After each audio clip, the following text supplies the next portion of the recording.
If you're not doing these 5 habits that a scratch golfer does, you are costing yourself shots out on the golf course. The good news is, regardless of your skill level, we can all get into these habits. Before we get into the first thing a scratch golfer does though, make sure you are subscribed to the channel. A staggering amount of you are watching, but you're not subscribing. So do it so you don't miss any more tips to help you improve. Now the first thing comes as no surprise. It takes thousands of hours, thousands of shots, time spent on your game and practice to become a scratch golfer. But the habit that they make is that they are working specifically on things that apply to them, and they are practicing with a purpose. A lot of high handicappers that I teach go to the range with no purpose and whack balls willy-nilly. All you're doing is ingraining faults there. The scratch golfer will be doing drills, they will be doing tests, they will be doing swing work that applies solely to them and not just going down because you should practice. They're going to do it with a purpose. So before you go and practice, ask yourself, what is the purpose of my practice today? It could be that you're working on your short game touch, doing a little landing drill. It could be that you're grooving in your putting stroke to make sure that you're holding more putts. It could be that you're working on something technical to fix your slice with a driver, but every practice session has to have a purpose, otherwise you ingrain those faults. Now one thing we can see between a scratch golfer and a 20 handicapper here from the stats is that actually when using the driver, the scratch golfer and the 20 handicapper aren't that different when it comes to fairways found. But the scratch golfer won't walk onto every single tee and pull driver. They will walk on with a plan. Take for instance the 4th hole here at Warrington. There's a bunker on the left hand side and there is some water in play. And what the scratch handicapper will do will take these factors into account and say, well, can my driver reach them? Will it put me in trouble? Can I lay back of them and still go in with a iron that I feel comfortable approaching the green with, and build a plan from there. So they take the appropriate club off the tee instead of probably just pulling driver like we see a lot of 20 handicappers doing.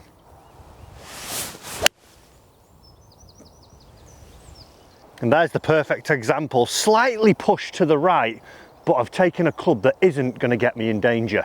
Another thing a scratch golfer does is show discipline when it gets to the par 3s.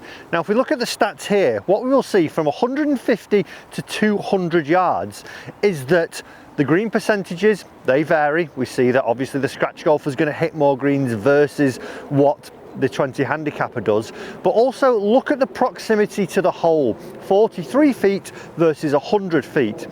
And that is because the scratch golfer does not get suckered in to going at the flag every time. Take for instance the 13th hole here at Warrington. Only a shortish hole, 127 yards to the front, 157 yards to the back, and around 145 to the middle. The pin being at 134 yards today. But if we look how close it is to the left-hand side of the green, and also the trouble that is at the front of the green, it doesn't warrant me actually going at this flag, because if I pull it ever so slightly, I'm in the bunker. If I don't quite get the shot and it falls up short, I'm in that front trap. As we saw, there's 30 yards from front to back, and from where the pin is, I have another 20 yards as well. So there's a lot of room in there. There's a club, maybe 2 clubs difference from the pin to the back of the green. So what a scratch golfer will do, will understand that you don't have to flag hunt on every par 3. Just because the shorter holes and you're teeing it up doesn't mean that you have to be a hero.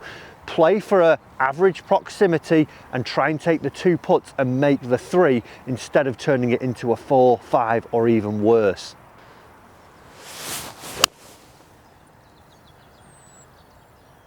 Safely aboard, and now I can go and make my 3.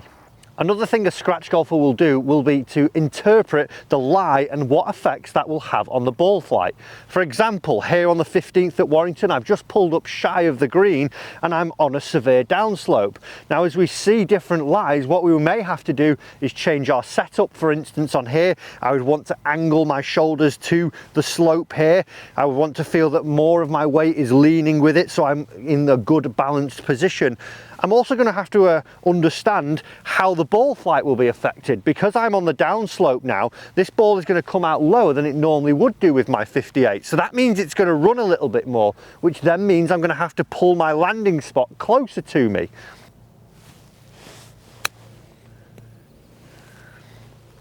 And they're not an actual bad attempt, but because of the scenario, the shot becomes more difficult. And this might not be the only place where this happens. Another example might be the ball above the feet. So as I address my golf ball, the golf ball feels closer up to my chest. And what that will do is make the ball want to follow the direction of the slope. For a right-handed player, it would want to go right to left. So then I would have to alter my setup. The club, I would have to grip down on it.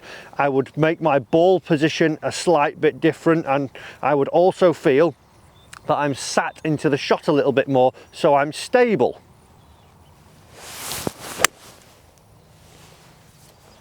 Another example may be when we get in the rough. We have two balls that are very close together but are going to react very differently. One where there is only a little bit of grass behind the golf ball, so what will happen here is we'll still get a lot of club on the golf ball, but what will happen is that the grass will be caught in between the grooves, resulting in less spin and getting what we call a flyer. So it's probably going to fly a little bit further than normal. Another different type would be this one here, where it's really sat down and buried into the rough. We're going to see a lot of grass in between the golf ball and the club face, so we're not going to get the strike we want, resulting in less distance. Also, it's not going to come out on its normal elevation. So in this scenario, we would have to take more loft to help it up out and just try and run it towards the target a little bit more. Maybe accept that you're not going to get there. Your 7-iron wouldn't perform like its normal 7-iron here. You'd probably need an 8 or a 9. Oh, it's fallen about 20 yards shy of normal, but it's got that run on it because of that grass in between the face and the ball. Another thing that the scratch golfer does is understand the value of the 3 to 6 foot putt. These putts, yes, they are short, but they still mean the same as a long drive. And what you need to do is become a killer from that range. As we see here, we can see the stats between a 0 handicapper and the 20 handicapper. 78% versus 55% of putts are made. What I suggest doing is getting down to the putting green and going through these two drills. A little star drill which you work away around the hole, giving you different types of breaks and learning to hole out. And then a little gate drill which will focus on striking the putts. We overlook it, but it's so important. And if you hole more to 3 to 6 footers, you're gonna start lowering your scores and being a better golfer. So those are 5 things, guys, that scratch golfers are doing that we can all do. You don't have to have the perfect golf swing, but if you get into those habits, you're going to see that your scores are getting better. I hope you enjoyed it. Subscribe for more videos, and why not watch one here about how far should you actually be hitting your driver?